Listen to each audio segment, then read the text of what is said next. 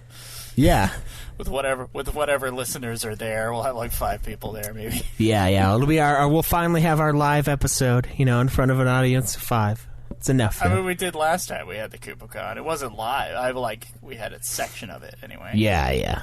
Unfortunately, they had some others handling the show, which is fine.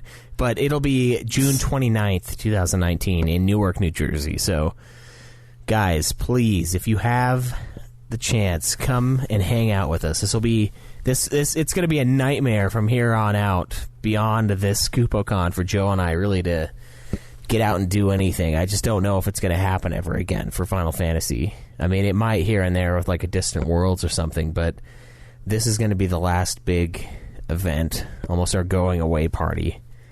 So if you can join us, please do. There are still tickets available, every tier of ticket. They've got a nighttime event with drinking and dancing girls, as if it's anything like last time. Yeah. Little dancers. It was a lot of fun, and I'm excited to see how their event has evolved over the years, because we were at, I think it was the very first one, if not the second one, but I'm pretty sure it was the first. No, we were at, they did one before in England, but it's on stateside. It was the first one. Oh, okay. So the first real one, because it was, first real country. But sure, yeah.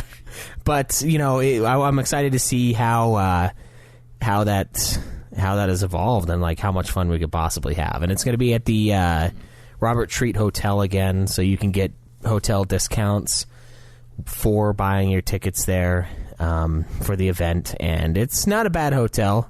It's a really bad town, but you know what? New York City's pretty close, and that's a great place to hang out.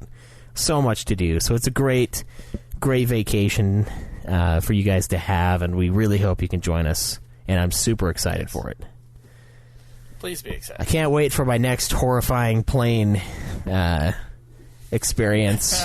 Hopefully. Yeah, this time I'm taking 2 Tylenol PM, and I'm making myself pass the fuck out. Yeah, that'd be nice. Yeah. Because it was one way, it was me melting in my skin, and then on the way back, it was computer screens flicking on and off, and the plane jerking a bunch, and I was the only person awake as far as I could tell, and I was like, oh my god, I think I'm going to die here.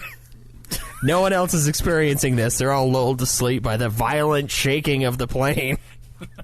The computers are freaking out, and I'm like, oh my god. And yeah, statistically, you're right. I mean, it's more dangerous to drive, but if the plane goes down, we die. You don't really make it. Yeah, unless Captain Phillips is driving that plane, Yeah, unless we got Tom Hanks and Sully flying that fucker. I don't think I'm going to make it. Or not Captain Phillips. Thank you, Sully.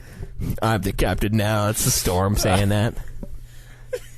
But, so that'll be great. But please join us for that. It's going to be great. It's going to be awesome. Oh, God. All right. Well, any other news? Yeah, I got a couple more pieces of news. Okay. There's some that's a little upsetting, but it's a little later on. So, Square Enix's Yosuke Matsuda has said Happy New Year as well, and he plans for an aggressive overseas expansion. So he talks about in 2018 how they had what the fuck is that?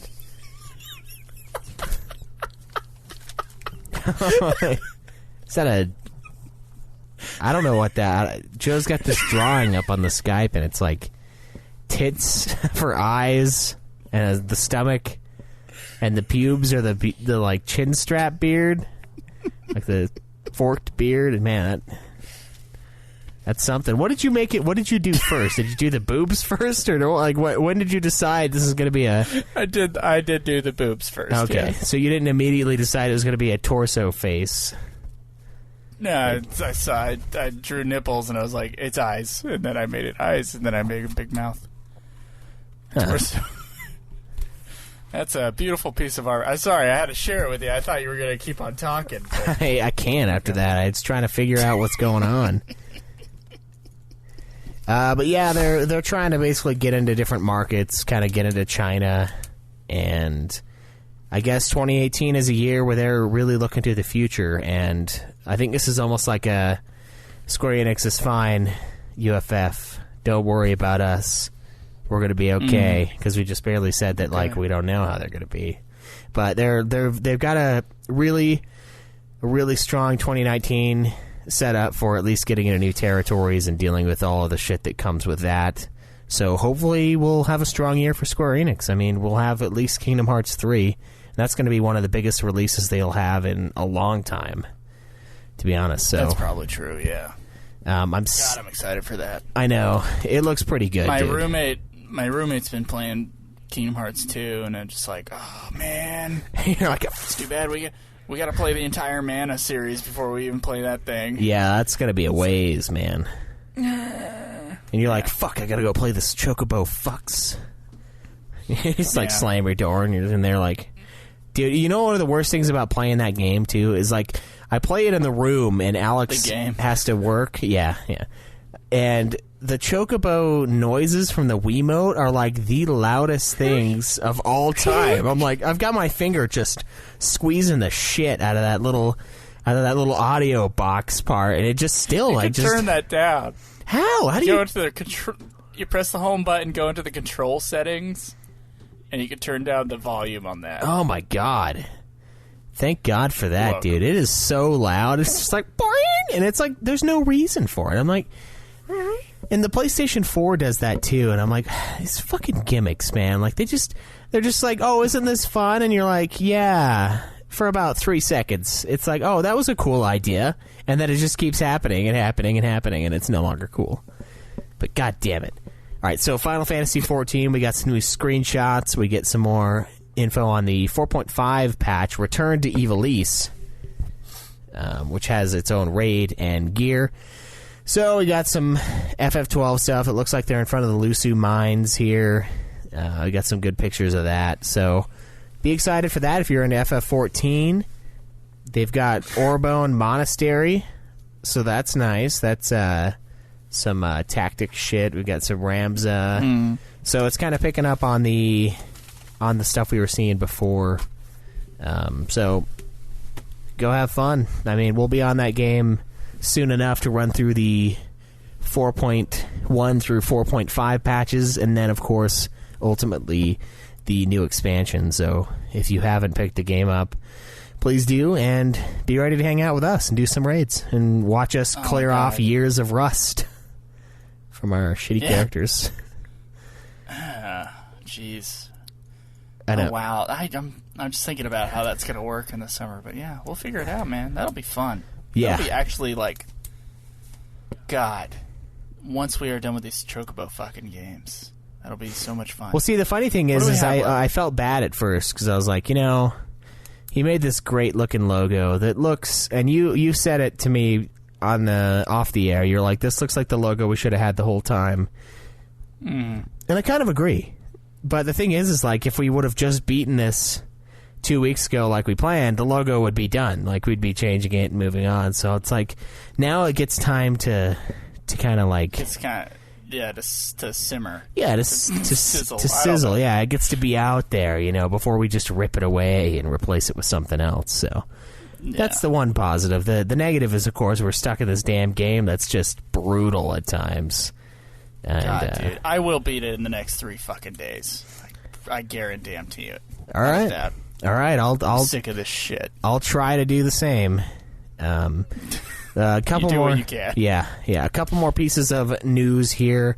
Second to last, we've got the fucking Final Fantasy XIV's real life wedding ceremonies. Apparently, they've got more pictures, a couple more images. We talked about this last week, where they're doing Final Fantasy XIV themed weddings in a Japanese wedding hall, and we got a couple more screenshots of it, and you know what? It looks pretty fucking close, all things considered. A lot of turquoise and white and yellow, all the colors that I associate with weddings in Final Fantasy XIV. So they're really trying to advertise this. If you haven't tied the knot and you haven't been to Japan, why not? Hey. There you go. What if it's one of those no foreigners allowed places? Yeah. Like, but UFF said no. Then I am sorry. Get out. Yeah, they're just as terrible as we are with people coming in. But the last piece of news, and quite possibly the most disheartening, Chocobo's Mystery Dungeon, everybody shows off its 2-player dungeon exploration. And I'm looking at it, and it looks like the giant skeleton boss that I fought, and it has this peculiar 1P and 2P above 2 different characters on the screen who get to fight as a team. And there's a video that I'm not going to watch, but this kind of hurts, man. Like, it just hurts. It's going to release... Well, someone should have fucking said these games didn't have the word Final Fantasy in them. I think we knew That's it. what should have happened. I think we knew it at one point, and then we forgot. Yeah, but know it now. It's too late, though. We'll be done next week. Fuck it. I know. We'll move on. God damn it. I'll still Final get Fantasy this. 15 comrades, here we come. Yeah. I'll still get this game, though. But it's going to be releasing in Japan on March 20th, and they don't have a release date for North America yet. But it looks fun. It looks like a good time. I mean, at the very least, we could be suffering in these shit dungeons together, you know. And I guess it would kind of give more life to the Sid character in the game, who seems to be the protagonist, and then about 5 minutes in, you realize he's not even in the game almost ever, except for to tell you about his progress on his airship. Yeah. It's like, great, buddy, thanks. Like, I'll just keep working over here. You just... Oh, my God, You just fixed the ship that... I don't know why you need the ship fixed. We're trying to help this town. You know, every time that just reminded me of this one, like, it's like a couple of weeks of Dylan and I in like junior high or something. We used to like walk to the park and just like hang out on the swings or whatever that walk back, Child's Park. And I had a neighbor who had chopped down his tree, right? And the first day he said hi, and we said hi back. And he's like, you know, just working on my tree today. 2 days later, we go to the park again. He's like, hi. And we're like, hi. And then there's like, he's still like, oh, just tearing out the roots today. And then we leave, and we just like kept going. With like 3 days in a row of him like his progress on his tree, and he would state it to us at like where he was, and we'd go, oh, cool. And then we'd just like keep walking. And then Dylan would do like an impression of him. He's like kind of soft spoken, you know, just working on my tree today. So that's what that reminds me of. Yeah. It's like, great, buddy, thanks. Like, I'm happy for you. It's really coming along. It's looking good. Mm-hmm. Oh, boy. All right, so that's it for news? Yeah, that is the last bit of news for this week. Thank you so much to Shinru for your continued support in getting us news so that we don't have to. Yes. Thanks a bunch, and hopefully Yoshida's right about this year. Hopefully these guys are going to deliver in 2019, because 2018 was a surprisingly light year for Final Fantasy, considering it was, I don't know, the year after the... Like, what wasn't it their 21st year? Wasn't 87 initial? 87. So this is their 31st year. And I actually just listened to our last awards show, and we said they had a bunch of stuff planned for this year. I can't for the life of me think about what that was. Yeah. Yeah. So, yeah. Yeah, okay, well.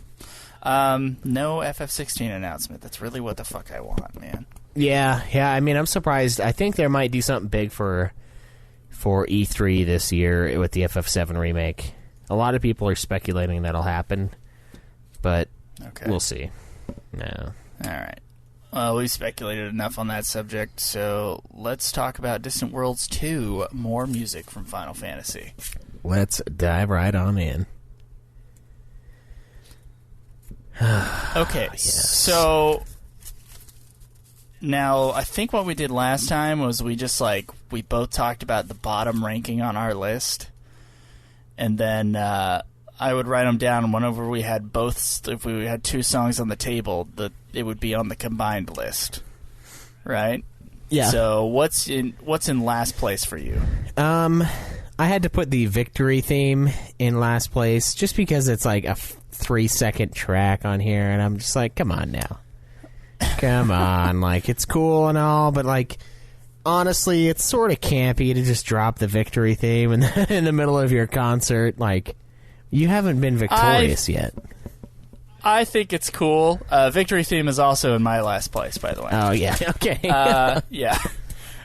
The Victory theme, I think, is perfect, iconic, and everything, but why don't they do the Victory theme? It's cool in the concert, but in the CD, in the album version, I don't know why they don't do, like, because, like, some of the Victory themes have they go on for a little while. So I'm like, you know, let's get the FF7 or FF8 or something, one of their Victory themes that kind of, like, keeps going for a little bit. Do you really want the 8 one?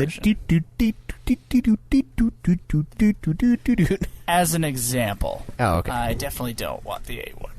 But, yeah, Victory theme, it's just the Victory theme. So yeah, you know. Nothing crazy. I mean, this is supposed to be like a really big, bombastic CD, and it's just the bottom one. So, you know, I dig it, but I think it would have been cool to have that at like the very end, and then just like super drag out the last like note, and then just have like, I don't know, on a live CD it'd be sweet, and just get the crowd cheering and everyone getting, you know, doing their final ovations and shit, and then it just ends. But they did it. I wonder why they don't do a live CD. I mean, their performance at the New Jersey one was so fucking good. It could have just been a live CD. That was. Yeah, like it sounded just like the CD. And they had Susan Calloway there, and she did a great job. Everything. Oh yeah. So, yeah, we get a lot of her in this album. Yeah, we do more than you would expect. All right, so Transformers, more than meets the eye. In fact, Bumblebee, a way better movie than it should be, by the way, as well. Yeah. But let's take it away from there. My second to bottom was Prima Vista Orchestra. Okay. What was yours? I put A Place to Call Home. That's my second to the bottom, and here's why. At first, I was like... Hold on. We gotta hit both. We gotta hit both, man. Okay. I'm sorry. Okay. Then my next one was Suteki Dane. What was yours? My next one was Prima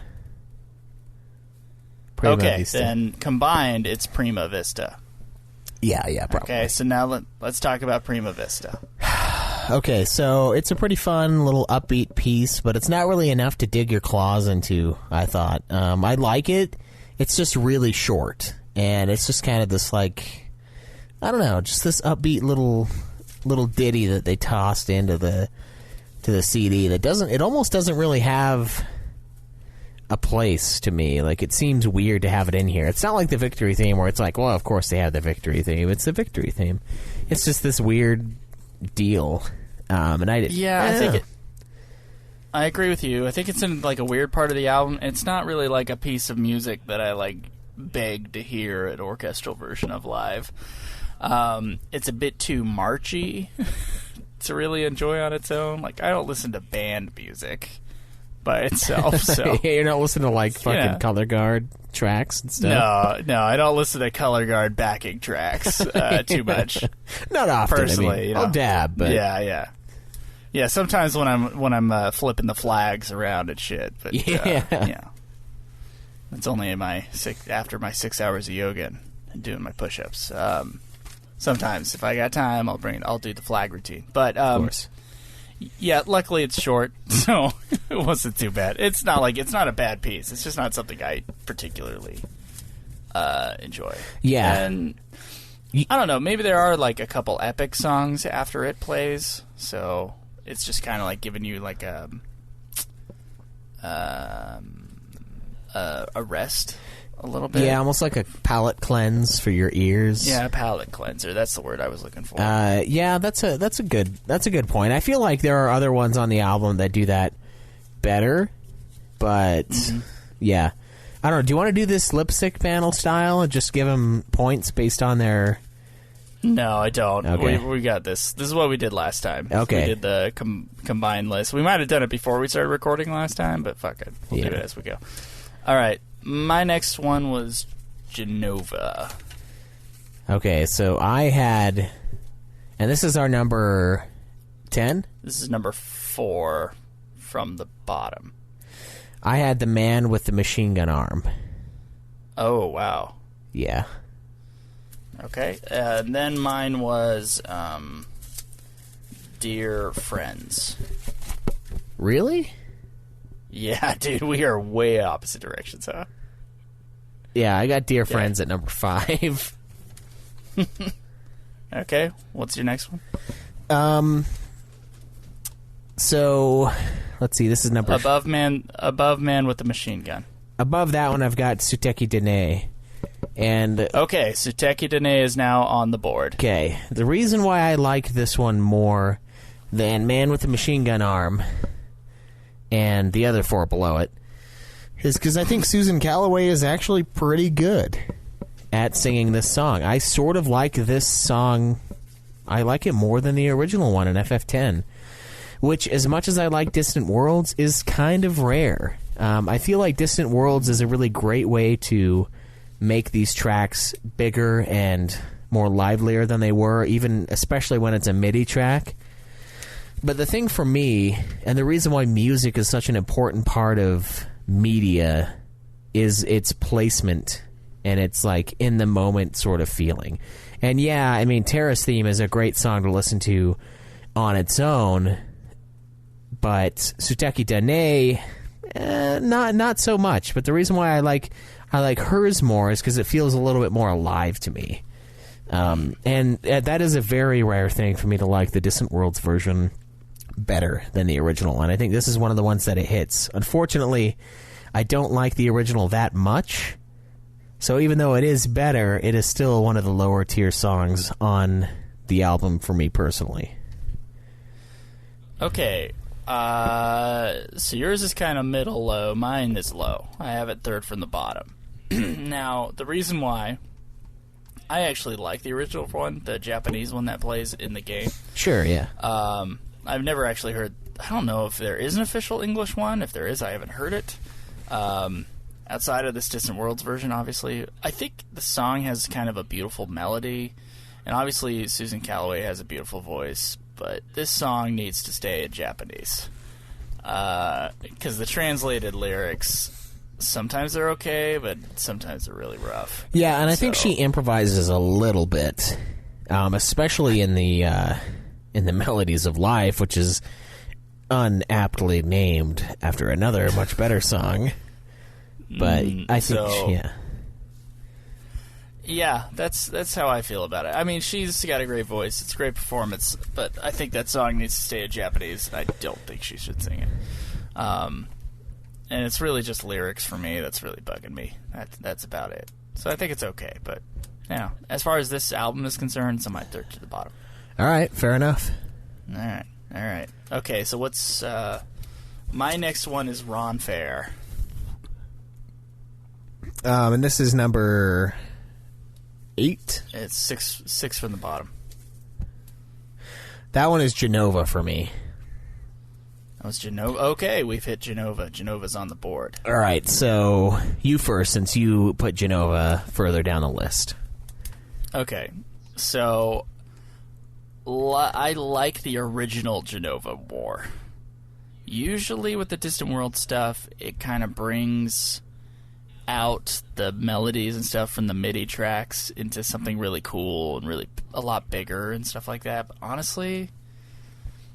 with Genova, it had a different feel than I would have ever thought possible. It feels like it's a little jazzy. Yeah. And, like, really brassy, and it sounds like a 70s action movie. That's what it sounds like. And that's fine for 70s action movies, but I've played FF7.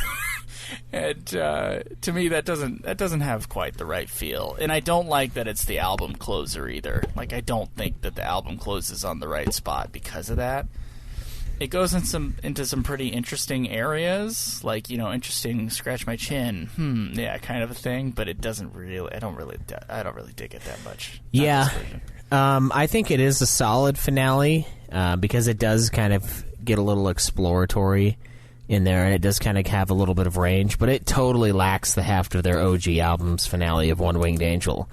And the thing is there's another track on this album that we thankfully haven't gotten to yet on either of our lists that would have been an amazing finale, especially given the context of what the song is and what the last album's song is. It would have been so perfect for this end that it's kind of a letdown, because like you get to the final song and you're like, all right, this is going to be the big ass one, because it gives us that like softer sort of you know, a littler song to cleanse the palate, to get you ready for something really big. And they did that last time, if I remember correctly, right before One Winged Angel, and they do that in the live performance as well, and it's like, yes, something is coming. And then it's Genova, and it's a weird Genova. So like, I think it is a solid, good rendition, and I did like it, but I do agree with you. I don't think it's better than the original. It doesn't feel right. I would listen to the MIDI track over it. Yeah. Okay, well, our next one is Man with the Machine Gun. I don't know what was yours next on the list, so I can write it down. Oh, my next one's Ron Fair, so. Okay, so Ron Fair and Man with the Machine Gun are on the board. First, Man with the Machine Gun. What did you think of that track? All right, so it's not a bad... This is the opener, by the way. Yeah, this is the opener to the album. It's not a bad song for Final Fantasy VIII, but it did come during some of the more irritating moments of the game in Final Fantasy VIII. So it's like, no. The soldier guys, like, really? Really? Those guys? No, this is the music that, I mean, I can see myself drawing all the time. Just like, boink, boink, boink, boink, boink, boink, boink, boink, boink, and just for hours. Yeah. And yeah. And you're contemplating, like, what am I actually doing right now? Like, what am I doing with my life? Yeah. It's... You know when you hear, like, an alarm clock in a movie and everybody just kind of, like, cringes and shuffles in the movie theater? That's the thing. Because, you know, you've been, like... It's like a Pavlov dog sort of thing. Every time you hear that sound, you're, like, pissed off. Yeah. I think it is a fun, fully orchestrated version of the song, so I certainly like this version, and I think it is fun. It's just not a super strong one, especially as an album starter for me. I don't know. Some of these, like... So the bottom three I don't like very much, or I think are like, meh. These ones are all kind of okay, and I think this is just one of the lower okay songs for me. Okay. I don't know. It's good orchestrated fully, and it's not a bad song, but I think there are other songs from 8 that are probably better, but I mean, I know they already had those in the last album, so they can't just sell us the same thing twice, right? So it's whatever. So my thing is with FF8 soundtrack, there's a lot of good melodies that have weird instrumental tones that, like, take me out of the thing. It's kind of like I don't like hearing a rock organ. Like, I don't love it. That's not my favorite instrument to hear. There's just something about the tone that I just don't like. So you're never going to get me to be a fan of Rush. First, I hate his voice. Second, I hate all the fucking organ. Okay? I don't like it. So I'm done. I'm done with it. Kind of like then some Deep Purple songs also. Like, they have, like, 9 minutes of organ solo. And I can't... I'm out of there. But yeah. I just want Smoke on the Water, guys. Come on. It's fine if you like that. Yeah, it's either that or Space Truckin' or My Woman from Tokyo. Anything past that with Deep Purple's discography, I'm out. It's too deep. That's the problem. There's too much organ, okay? It's just too much organ. But, you know, that's just me. It's just kind of like a weird psychological tick. I just don't like it. This version, I think... It greatly, in my opinion, improves on the original. This is more in the middle of my list than yours. It takes some really odd turns, and it's still not one of my favorite pieces of music, probably because of that emotional element of playing the fucking game. But I think this version of the song is actually pretty good. So, yeah, and I thought it was a decent... The opener is the prelude, but this is like kind of the first real track, yeah. Opening. Yeah, the first real track, so Yeah, I'm pretty cool with it, actually. Believe it or not. FF8 soundtrack that I'm pretty cool with. So our next one up from that was Ron Fair. Yeah. You put it lower than I did, I believe. I have it at number 7. And we're one apart from each other. Oh, okay. So I wrote, it's great to finally see some more FF11 music in these compilations, especially considering it's fucking the band, the group, the thing is based on a Final Fantasy XI song, and we almost always just hear that one song. And I think 11 has some great tracks in it. Ron Fair is a really good one and one that I like from 11, but there are others that I do prefer, and I can't remember the one that they had on the other album. It might have just been Distant Worlds on the first one, but I think we heard another one of their songs in one of the concerts or something, and I kind of would have preferred that. Any of the main nations tracks are really good for the most part in Final Fantasy XI, except for Bastok. Yeah, except for the place we chose. It's kind of annoying. Yeah, and maybe it's because we were there forever, but I don't actually think that's the case. I think the others are just simply better songs. But this one I liked. I thought it was pretty upbeat, and I feel like Distant Worlds captured it in a way that only they could, and it really brought that track to life and sort of made me miss the FF11 days, honestly. I was like, that was a good time. Like, man, that was so long ago, and we did so much shit in Final Fantasy XI, and I kind of missed it in that moment, and that's great that this soundtrack was able to capture that. So, look, I think this is a really nice piece. The only reason it's kind of like lower on my list than it would be, because the piece is really, it's beautiful. It does kind of repeat a few times. It doesn't really go in any like surprising directions, and as far as Final Fantasy songs are concerned, it's a bit stock. But I love the orchestration, and I like the piece of music, so I don't really have that much negative to say about it. It's just like, now we're getting to the good shit. Yeah. Oh, yeah. Yeah. What's next up on your list? So what's next for me is the Final Fantasy VII main theme. Oh, interesting. Mine is Terra's theme. Okay. Let me write these down. Terra's theme. Oh, shit. Okay, we're going in interesting directions today, Schweiss. We are not in syncopation today. No. Or we're not synced up. We are in syncopation. We're yeah. My next one was A Place to Call Home. Okay. / Melodies of Life. All right. What was yours? Well, my next one was Dear Friends, but I also mentioned... Oh, wait. Hold on. A Place to Call Home, you put it second from the bottom. I did, mind. yeah. We got another one on the list, yeah. So, here's... When A Place to Call Home started, I was in, man. I was like, yes, this is one of my favorite songs from the series.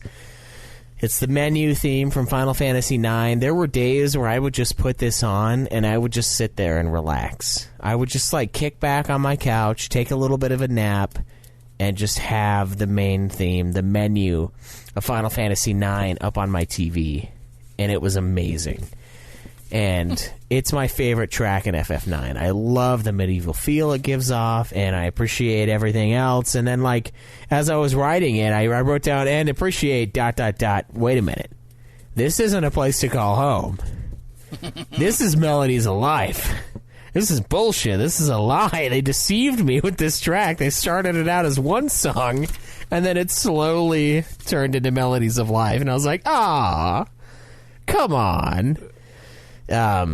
It's a good version of Melodies of Life, though. I think she does a couple things with the lyrics to make them more sensical in a way. There are a couple little shortcuts she takes, and I actually like her version of Melodies of Life more than the original one from the game. But I mean, we already know which version of Melodies of Life is the version of Melodies of Life, and that is, of course, Dave Mustaine of Megadeth's version of the song. There is no question. Available on our YouTube channel and nowhere else. Nowhere else, yeah. Very exclusive. He's a great friend of the show.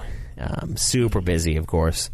And he's working on Suteki Dene. I believe he's almost done with that, though, if I remember correctly. He's pulling a tool where he's like, I've got it. but you're not going to have it for a long time, kind of a thing. So, I don't know. There's some shit. I think there's some people who have paid him some money that it might be available to already. Oh, really? Yeah. Oh, wow. Fuck, he's limited releasing it already, huh? Damn. Yeah. He already limited released it a while ago. But yeah, I love FF9's music. And wait a minute. What's the one he's working on now, then? Oh, he's it's working on what can I do for you? Real Emotion. That's right, Real Emotion. I'm sorry, Dave. Yeah. I'm sorry. And he had some real emotion when his drum tracks were stolen away in the night. Oh, shit. Did his drummer... he lost another drummer, huh? Yeah, he also lost his guitars. Oh, my God. Wow, he's a solo... Yeah. I mean, Megadeth's really always been Dave Mustaine and whoever can stand to be around him, of course, but... No, yeah, Dave's been fucked. Dave was fucked over Christmas Day, so... Oh, on Christmas Day, jeez. Yeah, Christmas morning, Dave got fucked, and Dave can't record anymore for a while, probably, so... You know, it might be a little while longer before we see Real Emotion happen. It'll happen someday, but it'll be a fucking while. Damn it, dude. Anyway. Yeah, I know. Dave really got fucking screwed, didn't he? It's probably that Lars. Yeah, Lars Ulrich sent his henchmen on Christmas Day to fuck up his life. How much more can you take from me? Yeah.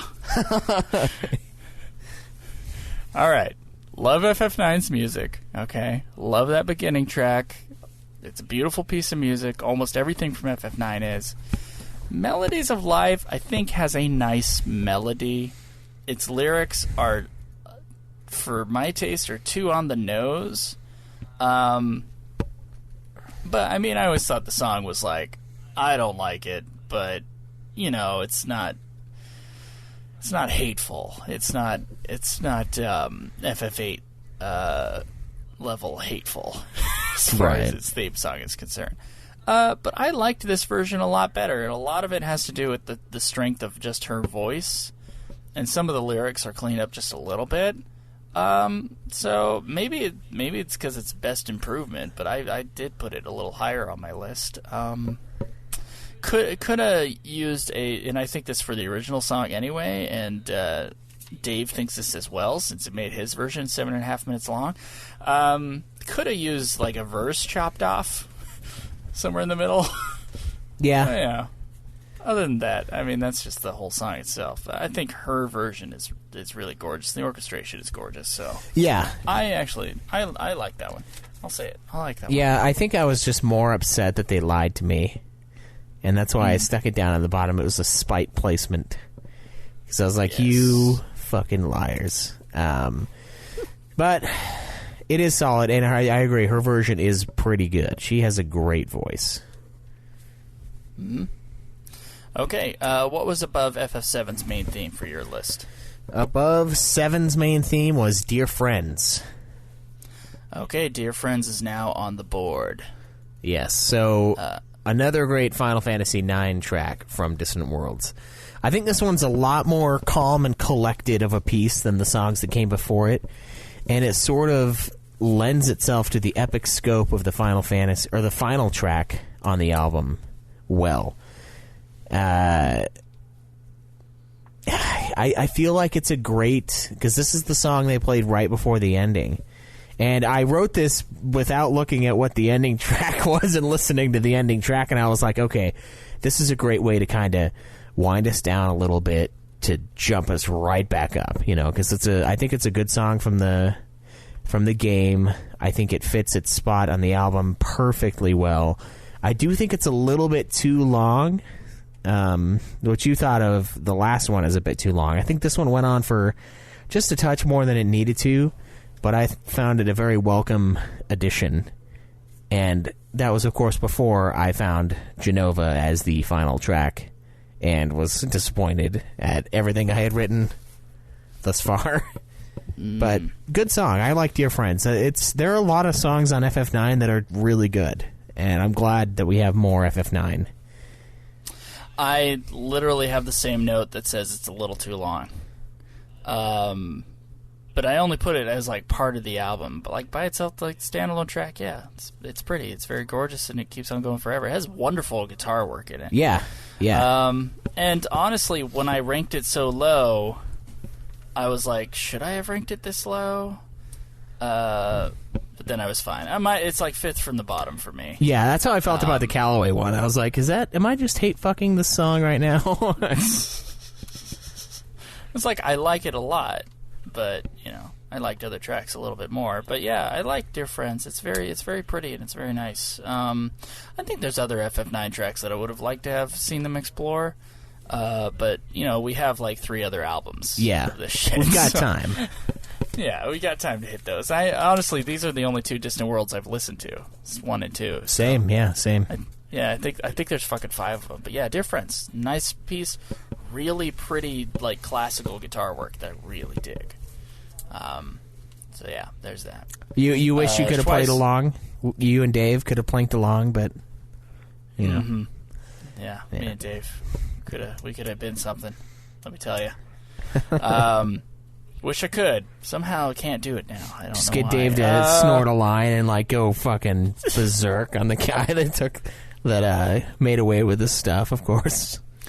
Yes, of course. His stuff, yes, of course. Come out, Lars. Okay. He's got like a trash can lid, and he's like slamming it against the wall of the apartment. He's like, I can smell the fear in your Swedish eyes.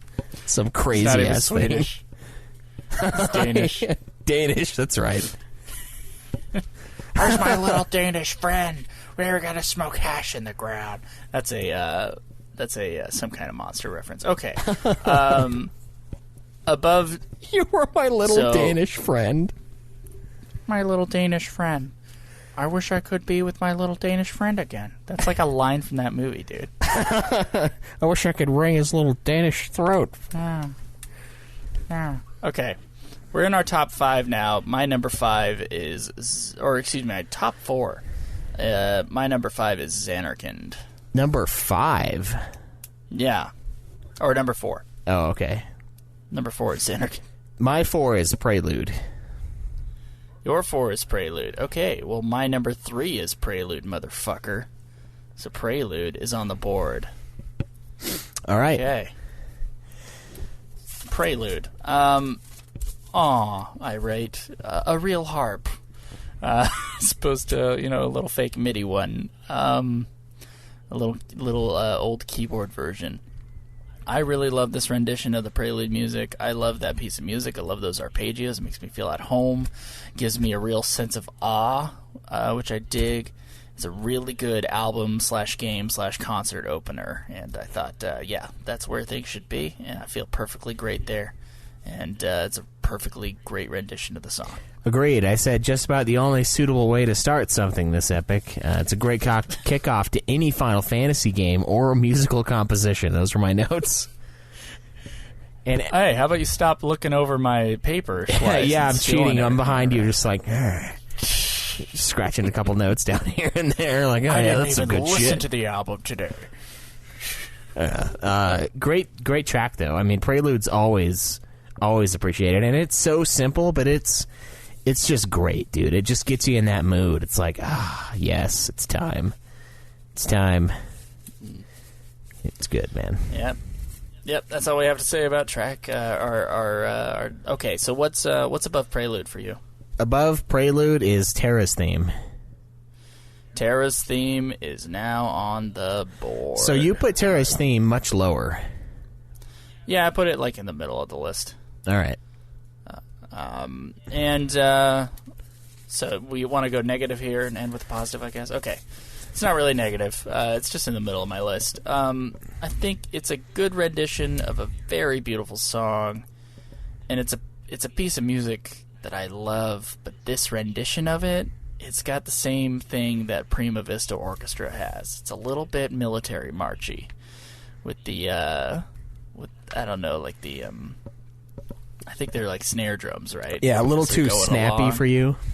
Yeah, a little bit marchy for me. I always thought of that track as like a beautiful, open, kind of like airy, adventurous track. And this one took the adventurous side, but then like made it a little nationalistic. Well, I mean, the game does start out with you marching, so I mean, it's, you know. I guess, but I don't know. I always had a piece like that piece of music. We talked about this on the FF6 review. That piece of music, I feel like they play it in different scenes, and it kind of has a different feel to it. Sometimes it feels sad, sometimes it feels epic, adventurous, and everything. And it's just that same melody. They play it in slightly different ways. And I wish they had picked, one of the prettier ways. We have the main theme of FF7, which we haven't gotten to yet. And that, to me, almost like that sort of like epic, beautiful, lovely version is the version I would have preferred to the military march, nationalism sort of thing. But, I think it's okay. I just wish, I love that piece of music so much. I wish it was the prettier version. That's all. Yeah, I think this piece of music is incredible. At the very least, the original one. This isn't one of the ones that I like more on this album necessarily. It always kind of gets you in the mood to explore the unknown, grab life by the horns, and plunge on. Because it's all about that adventure, And I love listening to this song. There's times where I'd be planning episodes for the show, and I would just listen to Terra's theme on repeat for like an hour as I'm just like writing shit down and like getting stuff prepped, doing my research for the games, like getting the development, the reception, all of that, the legacy for our reviews, getting that up. I'll just throw on Terra's theme just to kind of get me in the mood. It's like, all right, we're going to do this thing. Like, let's go out there and let's record this episode. I think this is a really solid version of it. I don't think it's the best version of it, but I love the song a lot, and I dig it on the album. Even though I do kind of prefer the original one more, but this one felt close enough for me. But I kind of agree. It is a little bit more of a little bit more. It's like chun chun chun chun chun chun chun chun. Like it's really, it hits a lot harder than I ever heard that pulse in my mind. Yeah, and that's fair. But okay, all right. Yeah, you got that ranked at number 3. I have that ranked. Yeah, or like right in the middle. I got it ranked at number 6. Okay. What's your number 2? My number 2 is To Xanarkand. Okay. My number 2 is main theme of FF7, so main theme of FF7 is now on the board. You put this one in the middle. Yes. I put this one second I put this one second, so... we swapped. It was a hot swap for these two tracks, almost exactly. I think it's a great theme. I think it's a great track that tugs on the nostalgia strings for Final Fantasy VII. I always found it interesting that they... No, I guess this is Final Fantasy VII's theme. Yeah. Because there's... It's like the Aerith... There's the Aerith theme, basically. Yeah, there's the main theme, and then there's the game's theme.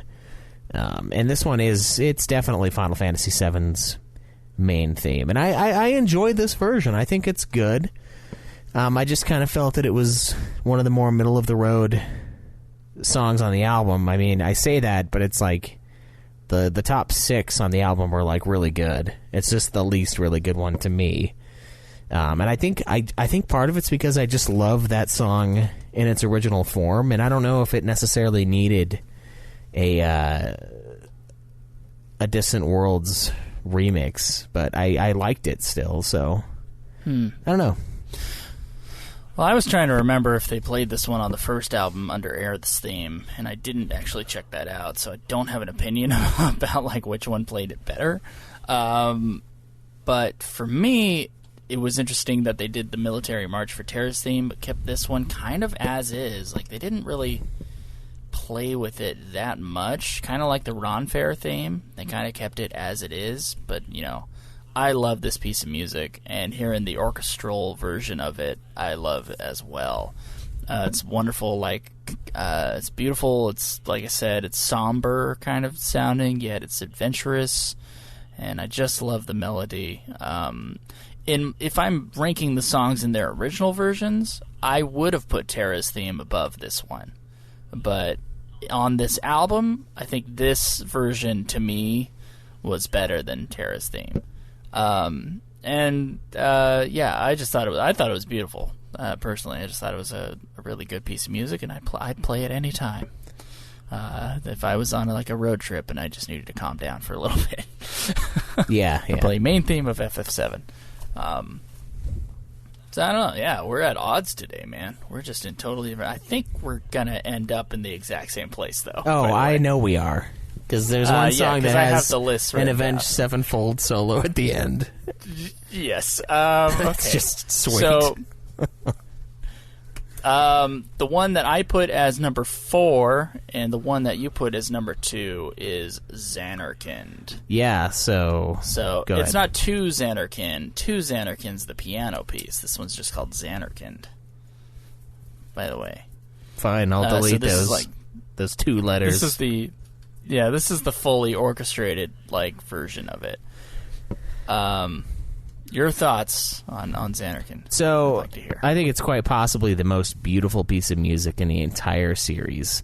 It's a beautifully crafted reimagining of this timeless song. I mean, I loved it so much, I played it at my fucking wedding, for God's sake. It wasn't this version. It was the original one. But, I mean, I love 2 Xanarkand, and I like Xanarkand as a remix of the song. I think it's great. Honestly, the song has grown on me over the years. I've always liked Xanarkand as a track, but for a long time I was like, I prefer Terra's theme, or I prefer. I never actually said Terra's theme because I hadn't played 6, but stuff like just the big FF7 tracks, One Wing Angel, the main map theme for a while, the main theme, those I preferred over to Xanarkand. And now it's like Xanarkand is probably at least in the top 3 songs that the series has ever made. It's just so pretty and so calming, and it's just so fucking good, dude. It's better. Yeah, it's better than that scene. It's almost too good for that game, which is one of the best games in this series. It almost hurts. You know what I mean? It's I don't know how to explain it. It's the Terrace theme fits 6 so well, and 10 is just it's just too goddamn beautiful for Titus. Yeah, for tight ass. Yeah, for tight ass. So yeah, it's my favorite piece of music from Final Fantasy, and it has been for a long time. Mostly the 2 Xanarkand version, the piano version. Yeah. And there are, throughout the game, there's orchestrated versions of that piece, which I think this is one of those. So this one is a lot of piano, and then it has a section with a lot of flutes, and then it goes back to the piano, and then there's then it's fully orchestrated for the rest of it. And then it starts doing these weird counter melodies that you didn't hear in the original track, like the composer or the orchestrator of the Distant Worlds versions of these songs was finding new melodies within the other melodies. So I really appreciated that. The only part of the song that made it go to number 4 for me in this track listing is just the flutes. The flutes, they just come in and then they go away, and it was oh, okay, I really would have rather heard piano keep going, but then we get the strings back and then it's great. But yeah, love this piece of music, and I respect this version, although I like the original just piano one better. All right, fair enough. Okay, well, Schweiss, our combined number 1 can only be Dancing Mad. Yeah, this thing is fucking awesome in this version. Yeah, it's a really good song in FF6 by itself, but in this album, it's fucking sweet, dude. It is so good, fully orchestrated. There's a choir part. It makes me feel like I'm fighting Kefka all over again. And this is probably the best version of what I think might be the best final boss theme in the entire series. It's fucking great, dude. The only other one that might compete, Rammstein ripoff. It's the only one that might compete is that hip hop version of the Bartandalus thing that we found for FF13. I listened to that again the other week, and I was like, this is still fucking awesome, dude. This is great, man. And, like, I mean, shit, I even dug the proggy end section of the song, you know? Like, it fits the tempo of the fight, it seems, and, like, exactly what's going on, and, like, how crazy shit is getting. And then we've got, like, this Avenged Sevenfold sounding, like, chunk of riffs at the end of the song, and I'm like, oh my god, like, what the fuck, isn't this the last song on the album? This should have been the one they put at the end to cap it off and be like, wow, that was great. Yeah. Like, why the fuck would they put... Why the fuck? They did this as the midpoint piece. Yeah. So, yeah, that's what they did on the album. But, yeah, should have been the album closer. Totally agree with you. Oh, yeah. Yeah, it's epic. There's like a quasi-religious, which is, you know, part of the imagery of the game. Of course. There's like a quasi-religious choral work that's going in there. And then the song goes, like, metal. So I'm in, right? And now I usually do not like organ music, but in this version, the organ tone was fine. So the organ work I thought was pretty cool. It was pretty badass. I love the crazy directions the song goes in. I'm not even sure if, like, all the directions in this version was, like, in the original. I have no idea. I didn't compare the two tracks. And I do love, like, Kefka's theme coming in, like, midway through. When it was going into the weird bridge section, you start hearing Kefka's theme, like, kind of in the background almost, like, underneath the other part of the song. I did write, not since Deep Purple has there... So Deep Purple's coming up again. Not since Deep Purple has there been an organ solo this long. And and then I put the words prog rock with an exclamation point. That was my last note on this song. I think it's fucking fantastic. Really, I do. Quite the epic rock, metal, orchestral, choral thing that they made. It's just amazing. It's epic, and it's... Yeah, it does sound a little like Avenged Sevenfold, doesn't it? Yeah, it's like that one little... You know, from about 30 of their songs that they do. Yeah, it's that. It had that feel, and it's so fucking cool, dude. Such a great version of Dancing Mad. Anything else to say, Schweiss? I can run down our list if you want. Go for it. Yeah, run through. Okay. So my list, my number one was Dancing Mad, followed by main theme of FF7, Preludes, Anarchin, Melodies of Life, Terrace theme, Man with the Machine Gun, Ron Fair, Dear Friends, Genova's, Tekidane, Prima Vista Orchestra. Then in last place was Victory theme. Schweiss had Dancing Mad at number one, Anarchin is number two, Terrace theme, Prelude, Dear Friends, FF7 main theme, Ron Fair, Genova's, Tekidane, The Man with the Machine Gun, Prima Vista Orchestra, Melodies of Life, and then the Victory theme on the last part as well. And our combined list, starting from last place and going to first place. A Victory theme, so this is the official UFF ranking, okay? The Victory theme, Prima Vista Orchestra, Tekidane, Genova, Man with the Machine Gun, Ron Fair, A Place to Call Home, Dear Friends, Prelude, Terrace theme, and then our top three, main theme of FF7, Xanarkand, and number one is Dancing Mad. Yeah. Yeah. There we go. How do you rank the albums, though? I think I'm going to have to say the first Distant Worlds is kind of a better complete package. I do, too. I think Dancing Mad might be the best. I think it's the best track on both of the albums, but I think the first one's highs were a little higher. And I think the first one was composed a little more to my taste, I would say, like as far as like the album composition itself. I feel like it had that slower, more chill piece, and then it had the huge bombastic, like, fuck yeah, this is Final Fantasy piece, and then it ended. This one didn't quite have that with the finale. It didn't leave me with the same kind of feelings that the first Distant Worlds album did. I still think this is a pretty good album, but I'm going to have to rank the first one above it.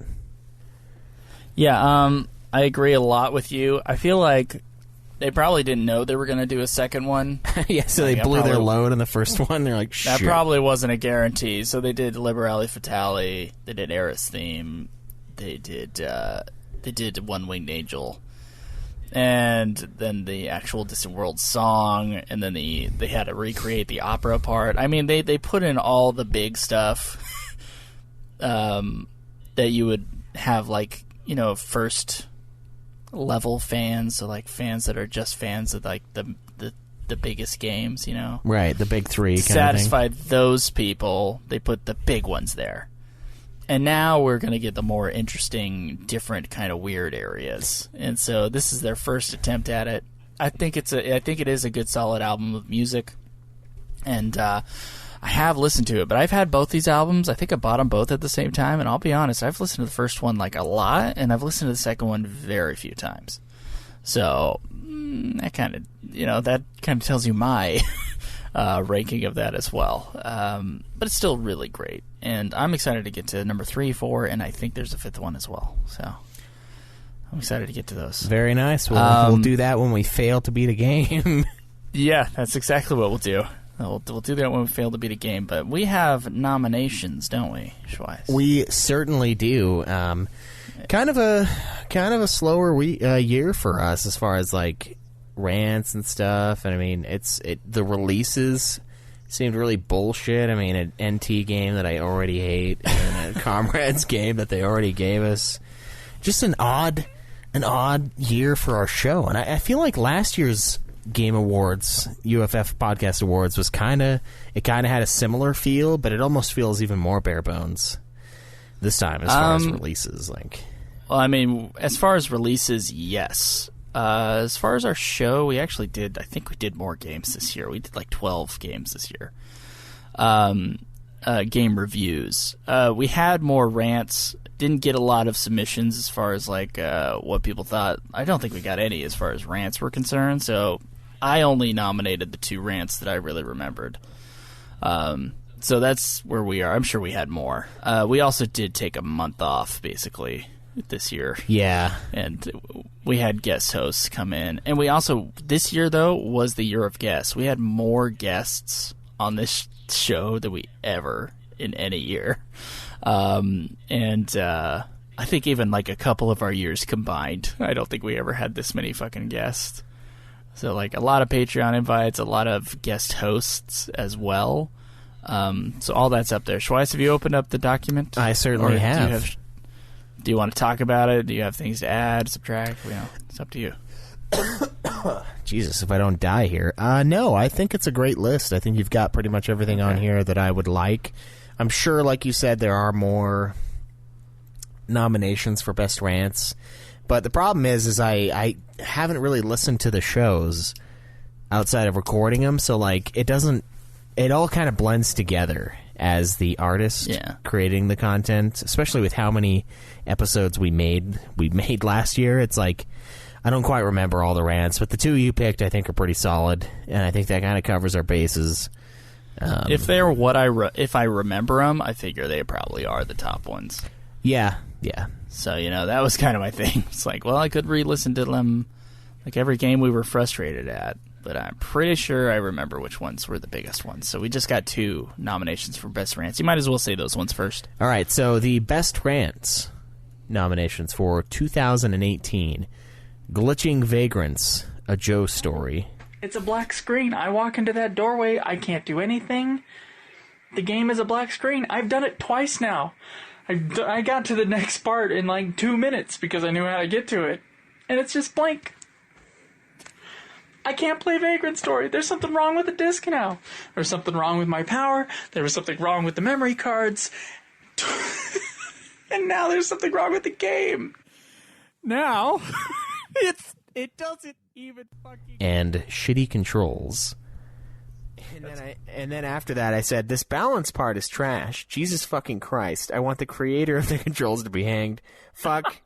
How did you beat this shit part? Jesus fucking Christ, man. Fuck this piece of shit. And you're like, reset your sensor bar and make sure nothing is in the way. It'll make it 30% better. And then I said, this one will be given to the fucking guns. That was during that balancing part. You kind of brush over it, and it's not really important at all. Because it starts out at first with you kind of hunting around for Belle, and you come upon the women's dressing room, and you're just like looking in there, and they're like getting changed and shit, and I'm like, God, dude. And then they're like, oh, you're such a perv, oh my God, and then you fucking have to help Belle balance. There's this mini game they're playing where they're like, I did not win that part. I let her lose. You can't. Yeah, you can. It kept telling me to retry. You could say no. What? There was an option to say no. I'm not going to retry. Oh my god! Shitty controls from Crystal Bearers. Oh, I know. That's from you. It's quite long. I didn't have to. I didn't have to look at the rest of that. I just saw shitty controls, and I was like, "Yeah, I know what that is. I know exactly what that is." Yeah, so that's from the episodes Glitching Vagrants, a Joe Story, and then also the episode Crystal Bearers episode review or game review. So go check those out, re-listen to those rants, and vote on Twitter. See what one's the best one. Schweiss, you're going to put out those polls, right? Yeah, and I'm going to have the clips of those rants in the episode as well. So you would have already heard those by now. Oh, good. Okay. What else we got? So we have Best Episode of Ultima Final Fantasy for 2018. The nominees are Final Fantasy Tactics Advance, Vagrant Story Parts 1 and 2, Final Fantasy Crystal Chronicles Crystal Bearers, and Final Fantalica. So if you remember loving one of those, jump on our Twitter, give it your vote, and we will see who comes out on top. Best episode. Okay. I know which one I'm voting What about for. our? I'll tell you that. What about our Raspberry? See, I don't. So we'll have to talk after the show. See who's. I don't want to sway votes based upon favorites here. Of course, yeah, we can't be doing that. Yeah. Schweiss, what's worst episode? What are they? Only two nominees this year for that. I mean, we really had to scrounge to decide. Okay, what doesn't sound good? What did we not enjoy as much? So, this year in Square Enix 2003 and Distant Worlds music from Final Fantasy, and both of them Joe nominated for kind of weird sound shit that happened. And honestly, for me, I think this year was a pretty damn solid year of Ultima Final Fantasy. I mean, we are more off topic than we've ever been, but it just feels so right. You know what I mean? Like, I've never been like, wow, we were so off topic, we shouldn't have done that. I've been like, oh yeah, that was a good episode. Well, I think doing more reviews is like less shitty ones come out, personally, but whatever happens. Yeah. And one every month is pretty solid for reviews, Yeah, both those episodes had to do with sound issues. So it's just like, these are the ones I'm not proud of having to put out because of the sound. Yeah, and there's only so much we can do, which is shitty, but that's the way it is. Yeah, that's the way the cookie crumbles. That's right. What are our other categories? So we have Best Song for Ultima Final Fantasy 2018 with one entry of Vagrant Feeling. I know which one will get my vote, but again, we don't want to sway anyone's decision in the voting. So go out and choose between Vagrant Feeling and, nothing else. Not voting. So, yeah. So if we get 0 votes, it'll lose. Yeah, that's true. Yeah, if you all abstain, then Joe's just going to get really pissed. But that's the only one we have for that. Kind of a really light year for songs. I think we released one at the tail end of last year. We did. Just the Vagrant Feeling, so yeah, lighter in that regard. It felt like we had 2 in a row, but we really didn't. Yeah, not concerned with our, at least not with our calendar. Whatever. I'm trying to talk, but I can't talk right now. Go ahead. All right. We've got a couple we're going to do on the back end, but the last two, the most important two, I would argue, the Best 2018 Final Fantasy release with a cool two nominees, Dissidia Final Fantasy NT and Final Fantasy 15 Comrades. Let the Battle of the Bastards begin. Which one do you like more? I honestly don't know. Because I haven't played Comrades. I might I don't know, man. I'll withhold my true opinion for now, but I feel like it can't not be Comrades. I'll make sure to play like 5 minutes of Comrades this week so that I can get like I can have a reason to vote for something. All right. I don't know. All right. Fair enough. And then the best non-UFF Final Fantasy show, the final category for you guys to vote on. We only have 2 nominees this year. We've kind of cleaned house. We've got Limit Break Radio, the epic, extremely long-running Final Fantasy MMO podcast that did their farewell at the tail end of the year. And then also No One Can Know About This, a new podcast that seemingly everyone knows about and loves, so far as I can tell. Yeah. They're ripping our fan base away from us as far as I can. Yeah, thank you and fuck you, but enjoy the award that you will most likely win. Oh, hey now. We don't know that. You never know. Don't know that at all. Never know. But if they don't know about us knowing about them, how can they vote on them or promote themselves? That's true, but because we will probably tag it in Facebook or in Twitter. Oh, we will. We will. But if we don't know about them or what they're doing, will they actually see the message? Yeah. Yeah, I mean, we've had some years where we basically listed every single fucking thing, and we're just going with the two big uns. Yeah, and this is our final. This is going to be our final year of doing these awards, by the way. So this will be, who wins the final year of this? Right? Yeah, I mean, we're not going to be community members in the same way after this. So I mean, how can we possibly pit other people against each other? This is the end. Yeah. Is No One Can Know About This able to overcome 2-time champion Limit Break Radio? I think they only won once. They might have. I feel like they might have won twice, but I don't know. I don't fucking remember anymore, I guess, but we will see. You get brain damage after doing these shows for long enough. You just kind of don't remember is the thing. There you go. But get on our Twitter at UFF Podcast. Make sure you vote. Let's get this ball rolling. We've got our Audience Maximus Award and also our Best Guest Award. And those will be decided off-air between Joe and I. Yeah, but we do have a list of guests that we had on the show, and I think it's all of them. If I missed one, I'm sorry. We'll make sure to go over a shit again. But this is the list of guests as far as I could remember. Yes. So we've got Darth Jamu, Hat, Black Mage Justin, Stolas, Caleb Craig, Fun to Mop, the Lipstick Panel, Muff, and Simon, our last Patreon invite episode guest. Those are the ones we have down. Just look at that. It's a big list of guests, dude. It kind of is, yeah, especially considering the Lipstick Panel. Those guys have been guests numerous times, and we still owe Greg a Patreon episode.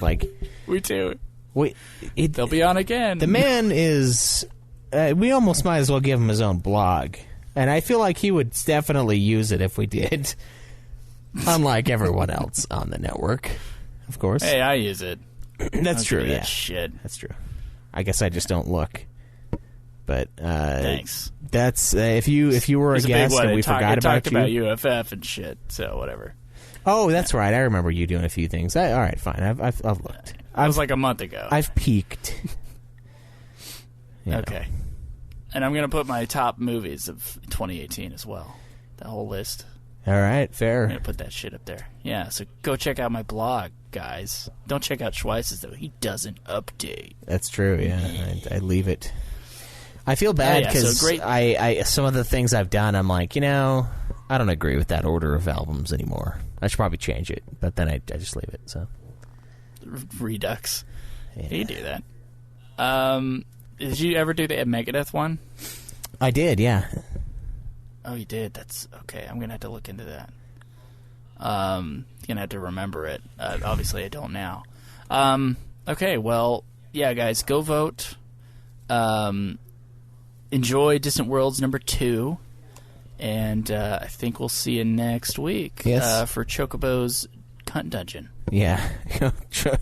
Final Fantasy Fuckles, Chocobo's Cunt Dungeon. Until next time, though, as always, enjoy the